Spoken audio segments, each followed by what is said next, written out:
Hi, thank you for tuning in. It's a beautiful sunny day here. And before I get back outside to enjoy it, I wanted to talk to you briefly about a significant step that I took to reparent during the time that I was going no contact with my abusers. At the time, that included my mother and my country. So, if you are joining me following the live I did with Stephanie Perry on her channel about what to leave behind in your new life abroad, then you already know, you're familiar with our conversation.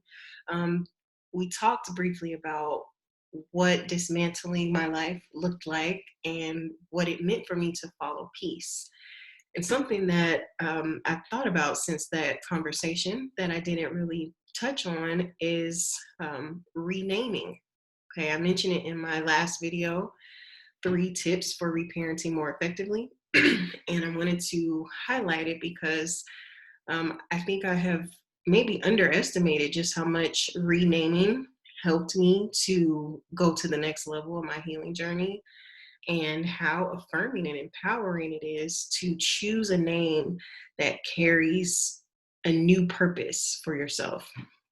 And so while you are working on going no contact with your abuser, whatever that is, whether it is a parent, a job, your country, any number of things, I just want to name for you that renaming is an option. I've seen the question come up recently in a few support groups that I belong to around, has anyone else renamed as a form of healing? How has it helped you? And overwhelmingly, what I see is that people who rename are so glad that they did it. I haven't yet come across someone who says they renamed after healing from traumatic abuse and regretted it. And so I know that when we talk about something like changing a foundational part of your identity, there's likely going to be some fear that comes up.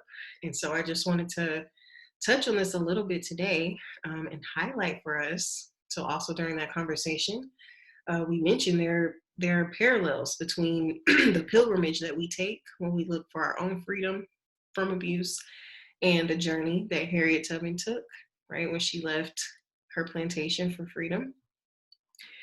And she actually renamed. I don't know if everyone knows that. We're keeping the Black History Month going with Melanated March, so here we go. Harriet Tubman is actually not Harriet Tubman's birth name. She chose that name for herself after she gained freedom. And you may know that it was a rite of passage for enslaved people who made that pilgrimage and crossed over into freedom to rename themselves. It was a sign that they were free, a reminder that the shell that they had to adopt, the person that they had to be to survive slavery, was no longer their identity.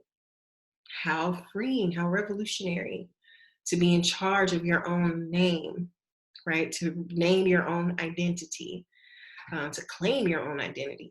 We talked about claiming our inner child and the process of reparenting her. How much more can you do that if you name her for yourself, right? If you get to step into the role of parent and choose what you're called, how you respond, how you show up in the world. Renaming is an option that I think doesn't get enough recognition and maybe even has some taboo around it. I'm curious what your thoughts are, what your feelings are about renaming. If any of you have renamed, and maybe you did it and didn't even realize that it was a symptom of your healing or something that you were led to do while you were healing from some other form of traumatic abuse. I would love to hear from you. Thank you for tuning in and making some space for this conversation. If renaming is a topic that is interesting to you, like you'd like some practical tips for how to rename, if you're curious about the emotional drawbacks potentially of renaming, I'm open to talking about it more, but I just wanted to open the floor for a conversation around it if it is interesting to you. So thank you for spending a few minutes with me. Enjoy your weekend, and I'll see you next time.